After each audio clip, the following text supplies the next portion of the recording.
দেশের সর্বোচ্চ ক্ষমতার চেয়ারটি এখন সম্পূর্ণ ফাঁকা।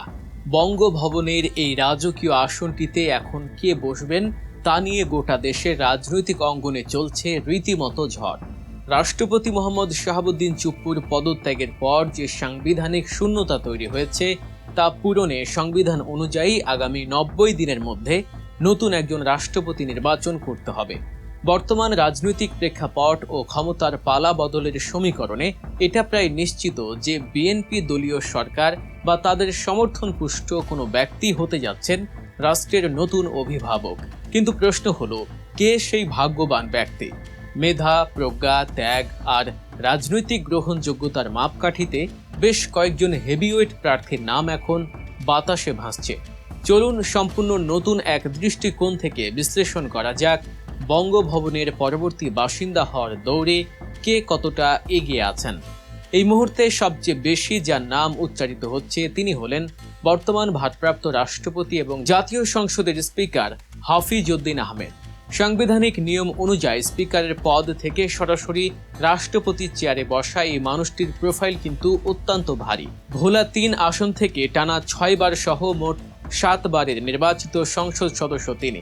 শুধু তাই নন, 71 রণাঙ্গনে তার বীরত্বপূর্ণ ভূমিকার জন্য রাষ্ট্র তাকে বীর বিক্রম খেতাবে ভূষিত করেছে। ঢাকা বিশ্ববিদ্যালয়ের রাষ্ট্রবিজ্ঞান বিভাগ থেকে স্নাতক ও স্নাতকোত্তর সম্পূর্ণ করা এই নেতা রয়েছে প্রখর বুদ্ধিমত্তা ও অসাধারণ প্রজ্ঞা। খালেদা জিয়া ও তারেক রহমানের মন্ত্রিসভায় অত্যন্ত সফলতার সাথে দায়িত্ব পালন করা এই নেতা ইতিমধ্যে স্পিকার হিসেবে নিজের যোগ্যতার প্রমাণ দিয়েছেন। রাজনীতিতে গুঞ্জন রয়েছে সাংবিধানিক ধারাবাহিকতা বজায় রাখতে এবং তার অসামান্য মেধার প্রতি সম্মান জানিয়ে সরকার হয়তো তাকেই পূর্ণ মেয়াদ অর্থাৎ আগামী 5 বছরের জন্য রাষ্ট্রপতির পদে বহাল রাখতে পারে। তবে রাজনৈতিক দাবা খেলায় সবসময় হিসাব সোজা পথে হাঁটে না। বঙ্গভবনে দৌড়ে সবচেয়ে বড় চমক হিসেবে আবির্ভূত হতে পারেন ডক্টর জোবাইদা রহমান। অনেকেই হয়তো চমকে উঠবেন, কিন্তু রাজনীতির মাঠে অসম্ভব বলে কিছু নেই। নবনিযুক্ত প্রধানমন্ত্রী তারেক রহমানের সহধর্মিণী হওয়ার সুবাদে দলের ভেতর তার রয়েছে একচ্ছত্র গ্রহণযোগ্যতা। তবে তিনি শুধু একটি রাজনৈতিক পরিবারের বধূই নন, ব্যক্তি হিসেবেও তিনি অত্যন্ত মেধাবী। পেশাগত জীবনে একজন সফল চিকিৎসক হিসেবে তার যেমন সুনাম রয়েছে, তেমনি তার মার্জিত স্বভাব, আধুনিক দৃষ্টিভঙ্গি এবং প্রখর বুদ্ধিমত্তা তাকে সার্বজনীনভাবে প্রশংসিত করেছে। দেশের এই সংকটময় মুহূর্তে এমন একজন পরিশীলিত ও উচ্চশিক্ষিত নারীকে রাষ্ট্রপ্রধানের মতো সম্মানজনক পদে বসানো হলে তা দেশ ও দেশের বাইরে একটি অত্যন্ত ইতিবাচক বার্তা দেবে। যে কোনো মুহূর্তে রাজনৈতিক সমীকরণ পাল্টে গেলে ডক্টর জোবাইদা রহমান অনায়াসেই এই দৌড়ে জয়ী হতে পারেন। রাষ্ট্রপতির পদের জন্য আরেকজন অপ্রতিদ্বন্দ্বী ও সর্বজন গ্রাহ্য নাম হল ডক্টর মোহাম্মদ ইউনূস। 24-এর গণ অভ্যুত্থানের পর যিনি প্রধান উপদেষ্টা হিসেবে দেশের হাল ধরেছিলেন, সেই নোবেলজয়ী ব্যক্তিত্বকে যদি স্থায়ীভাবে রাষ্ট্রপতির আসনে বসানো হয় তবে অবাক হওয়ার কিছুই থাকবে না। আন্তর্জাতিক অঙ্গনে ডক্টর ইউনূসের যে আকাশচুম্বী গ্রহণযোগ্যতা রয়েছে তা বাংলাদেশের ভাবমূর্তি পুনর্গঠনে জাদুর মতো কাজ করতে পারে। আওয়ামী লীগ সরকারের আমলে তার উপর দিয়ে যে রাজনৈতিক ঝড় বয়ে গেছে, তখন বিএনপি প্রকাশ্যেই তার পাশে দাঁড়িয়েছিল। সেই জায়গা থেকে বিএনপি যদি মনে করে বিশ্ব নেতাদের সাথে একটি শক্ত কূটনৈতিক সেতু তৈরি করা প্রয়োজন, তবে ডক্টর ইউনূসের নাম সবার আগে আসবে। রাষ্ট্রপতির মতো আরেকটি নিরপেক্ষ ও আলংকারিক পদে তাকে বসালে দেশ যেমন একটি সম্মানজনক অভিভাবক পাবে, তেমনি বিশ্ব দরবারে বাংলাদেশের অবস্থান হবে আরও সুদৃঢ়। এখন সবচেয়ে বড় প্রশ্ন হলো, ডক্টর ইউনূস নিজে এই দায়িত্ব নিতে আগ্রহী হবেন কিনা। তবে দেশের স্বার্থে তাকে অনুরোধ করা হলে তিনি হয়তো এই সাংবিধানিক দায়িত্বটি কাঁধে তুলে নিতে পারেন। দলের চরম দুঃসময়ে যিনি একাই পুরো দলকে আগলে রেখেছিলেন, সেই মির্জা ফখরুল ইসলাম আলমগীরও রয়েছেন এই দৌড়ের একদম প্রথম সারিতে।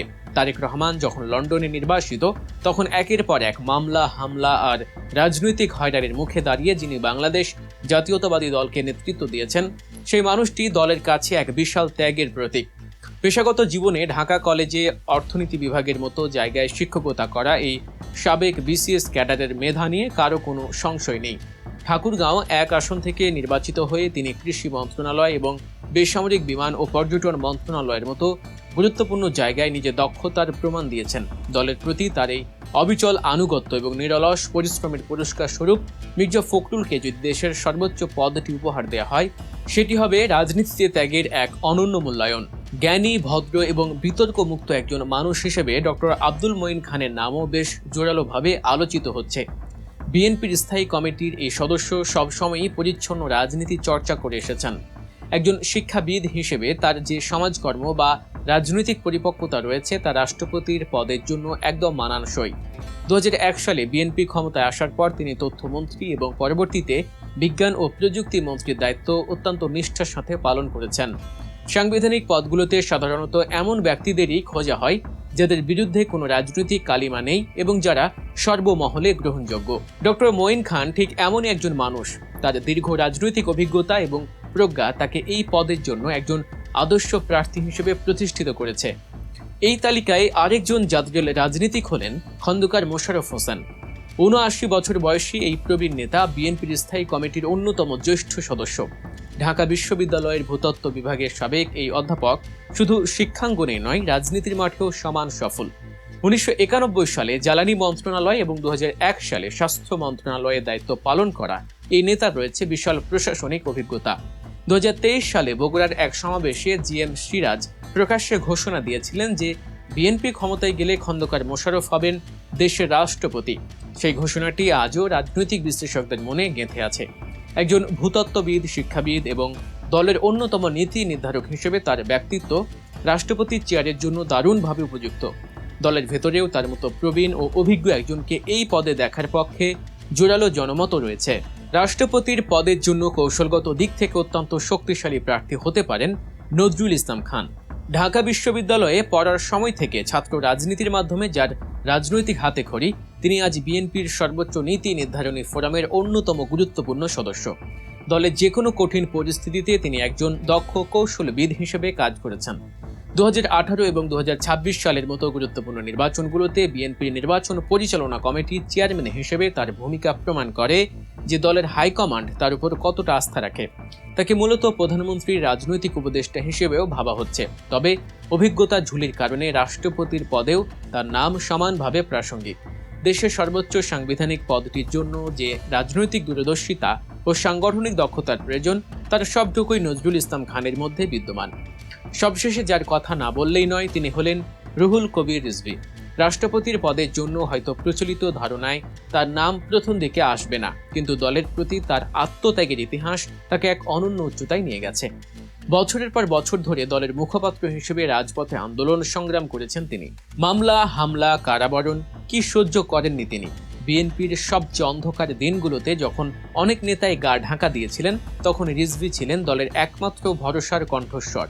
বর্তমানে দলের সিনিয়র যুগ্ম মহাসচিব হিসেবে দায়িত্ব পালন করা এই নেতা হয়তো আগামীতে কোনো আসন থেকে প্রার্থী নাও হতে পারেন, কিন্তু দলের শীর্ষ নেতৃত্ব তার এই অসামান্য ত্যাগকে কোনোভাবেই ভুলে যাবে না। ভবিষ্যতে যে কোনো গুরুত্বপূর্ণ রাষ্ট্রীয় বা সাংবিধানিক পদে তাকে পদায়ন করা দল হয়তো তার দীর্ঘদিনের ত্যাগের ঋণ শোধ করতে পারে। দর্শক, আপনার মতে এই 8 জন প্রার্থীর মধ্যে কার যোগ্যতা সবচেয়ে বেশি? কে বসা উচিত দেশের সর্বোচ্চ ক্ষমতার এই মর্যাদাপূর্ণ চেয়ারে? আপনার মূল্যবান মতামত অবশ্যই আমাদের কমেন্ট করে জানাবেন। দেশের রাজনৈতিক প্রেক্ষাপটের এমন সব নিখুঁত ও বস্তুনিষ্ঠ বিশ্লেষণ নিয়মিত পেতে সাবস্ক্রাইব করুন গল্প নিউজ চ্যানেলটি। দেখা হচ্ছে পরবর্তী ভিডিওতে। আল্লাহ হাফেজ।